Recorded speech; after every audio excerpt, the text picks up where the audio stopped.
পারে না বল খেলতে পারে না।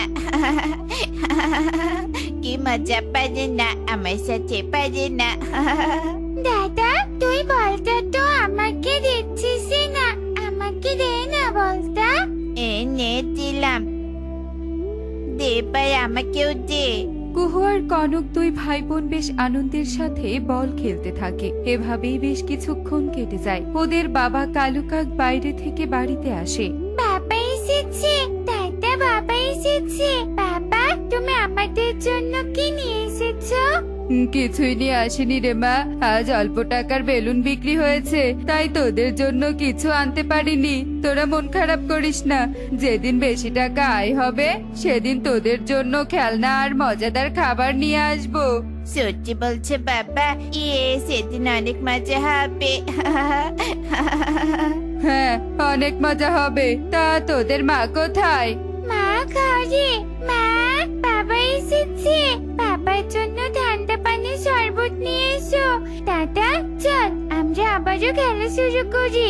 কুহু আর কনক আবারও খেলতে থাকে। এভাবেই কয়েকদিন কেটে যায়। একদিন সকালেই, আমি শহরে যাচ্ছি, তোমরা সবাই বাড়িতে সাবধানে থেকো। বাবা বাবা আমরাও তোমার সাথে শহরে যাব, আমাদেরকেও তোমার সাথে নিয়ে চলো। না না, তোদেরকে শহরে নিয়ে যাওয়া যাবে না। তোরা শহরে গিয়ে কি করবি?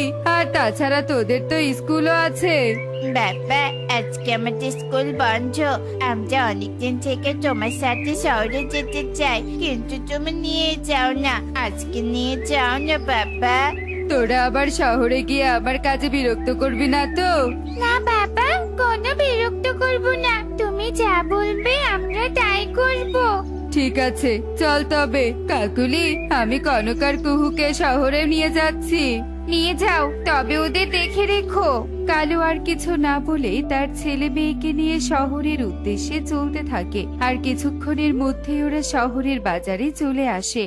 শোন রে বাবা, এই বাজারটা অনেক বড়, আমাকে পুরো বাজার ঘুরে ঘুরে বেলুন বিক্রি করতে হবে। তাই বলি কি, তোরা এই দোকানের সামনে বসে থাক, আমি বেলুন বিক্রি করে নিয়ে এসে তোদেরকে নিয়ে বাড়িতে ফিরবো, বুঝেছিস?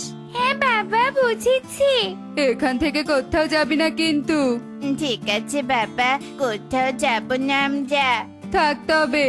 এই বেলুন নিয়ে যাও, বেলুন, রঙিন রঙিন বেলুন। যারা যারা রঙিন বেলুন নিবে আমার কাছে চলে এসো, চলে এসো। হ্যালো দর্শক বন্ধুরা, আমি ময়ূরী আবহাওয়া অফিস থেকে বলছি। আগামী কয়েকদিনের মধ্যে উত্তরবঙ্গে ভয়াবহ ঝড় আর বন্যার পূর্বাভাস দেখা গিয়েছে, তাই যারা যারা উত্তরবঙ্গে বাস করেন তাদের সতর্কতা অবলম্বন করতে বলা হলো। দাদা এটা কি বললো? উত্তরের বন মানে তো আমাদের বন, তার মানে আমাদের বনে ঝড় আর বন্যা হবে? তাই তো দেখলাম যে বোন, আমাদের বনে তো কোনো টিভি নেই, বনবাসীরা হয়তো এই খবর জানে না, আমাদেরকে বনে গিয়ে খবর জানাতে হবে। ঠিক বলেছিস দাদা। ওরা দুই ভাই বোন এভাবেই কথা বলতে থাকে। কিছুক্ষণ পর ওদের বাড়ির কাছে চলে আসে। বাবা তুমি এসেছো?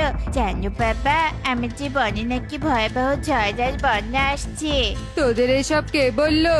আমরা টিভিতে দেখেছি, টিভিতে সবাইকে সতর্ক হতে বলেছে। টিভিতে সবসময় সত্যি বলে না, তোরা এ নিয়ে চিন্তা করিস না। বেলা গড়াচ্ছে, চল চল বাড়িতে যাই। কিন্তু বাবা। কোনো কিন্তু নয়, চল চল, দেরি হয়ে যাচ্ছে। কালু এই বলে কনক কুহুকে নিয়ে বাড়ির দিকে ফিরতে থাকে। এভাবেই দেখতে দেখতে সেই দিন কেটে যায়। পরের দিন, দাদা বাবা মা তো আমাদের কথা গ্রাহ্যই করলো না, কিন্তু আমরা যা শুনেছি তা তো সত্যি।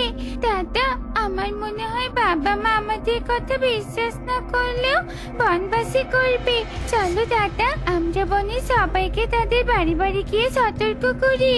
হ্যাঁ হ্যাঁ চল চল, সবাই আগে ইগল কাকার বাড়িতে যাই। কিরে কাকের ছানারা, তোরা আমার বাড়িতে কি মনে করে? কাকা আমরা তোমাকে সতর্ক করতে এসেছি। সতর্ক? কি বিষয়ে সতর্ক করতে এসেছিস শুনি?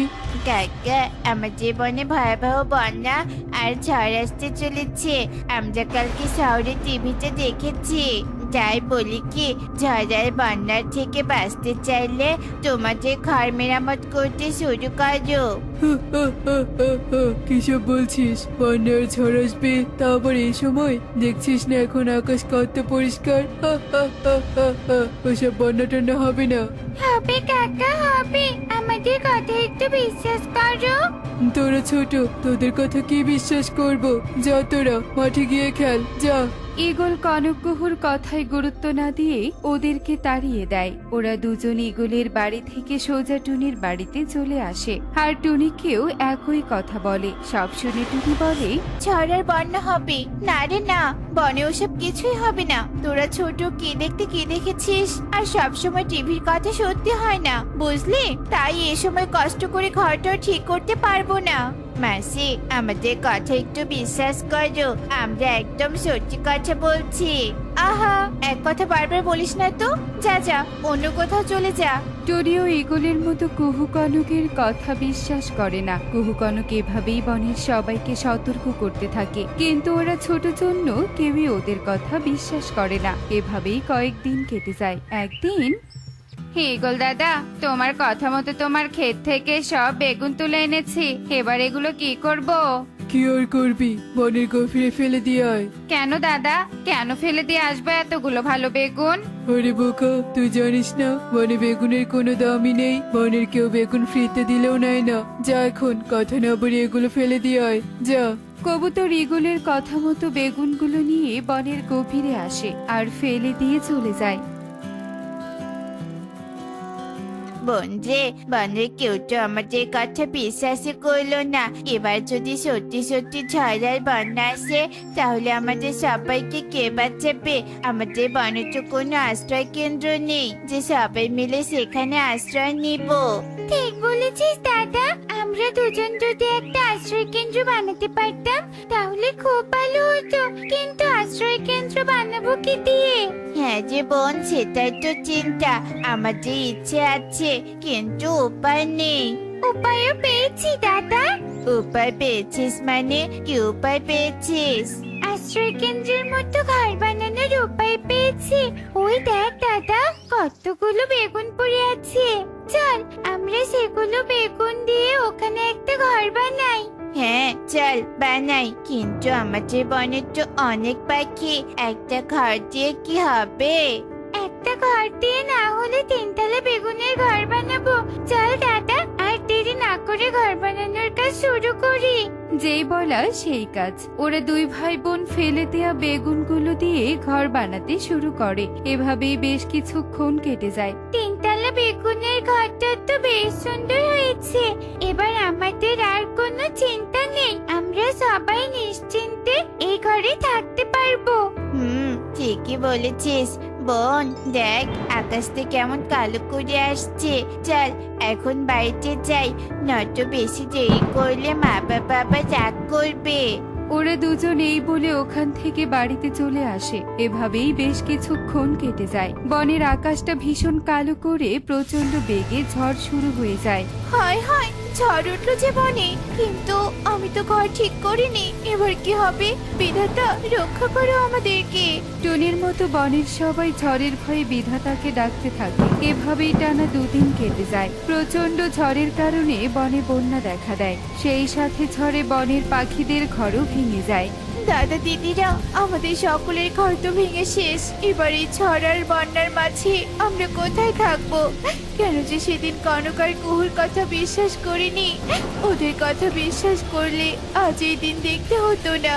ঠিকই বলেছিস টুনি, ছোট বলে ওদের অবহেলা করেছিলাম। আজ বুঝলাম ছোটদের কথা মাঝে মাঝে বিশ্বাস করতে হয়। তবে এবার যে আমরা কোথায় যাব, কি করব, কিছুই তো বুঝতে পারছি না। কাকা, তোমাদের এত চিন্তা করতে হবে না। আমরা দুই ভাই বোন বনের গভীরে তিনতলা একটা বেগুনের ঘর বানিয়েছি। চলো চলো, সবাই সেই ঘরে যাই। সত্যি বলছিস? তাহলে চল চল, সেই ঘরে নিয়ে চল আমাদের। বাহ, ঘরটা তো খুব সুন্দর হয়েছে। কনক, তোরা আমাদেরকে ক্ষমা করে দে বাবা। আমরা আর কখনো ছোটদের কথা অবহেলা করব না।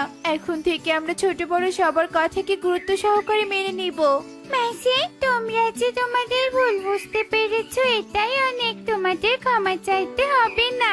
তোরা অনেক ভালো রে, আশীর্বাদ করি এভাবে সারা জীবন বেঁচে থাক। এভাবেই সবাই কুহু কনকের কাজের প্রশংসা করতে থাকে আর বেশ আনন্দে নির্ভয়ে তিনতলা বেগুন ঘরে থাকতে শুরু